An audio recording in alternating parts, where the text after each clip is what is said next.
ng adobong talong.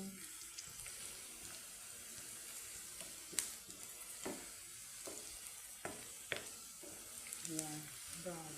Gusto ko maraming sibuyas, bawang with spicy.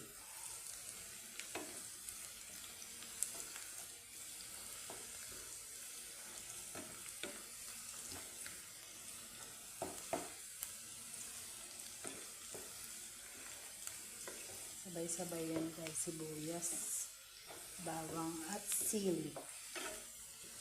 Yan.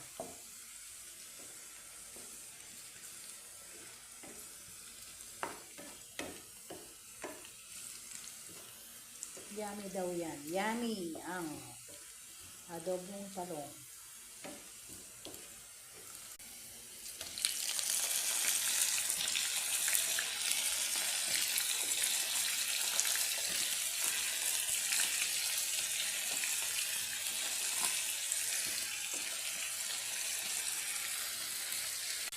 Yan guys. Takpan na lang muna natin. Balikan natin maya. 3 minutes. 5 minutes pala. Masyadong mahaba yung 3 minutes. Ayan, takpan muna natin. Ayan guys. Tapos na ang ating adobong talong. Really spicy.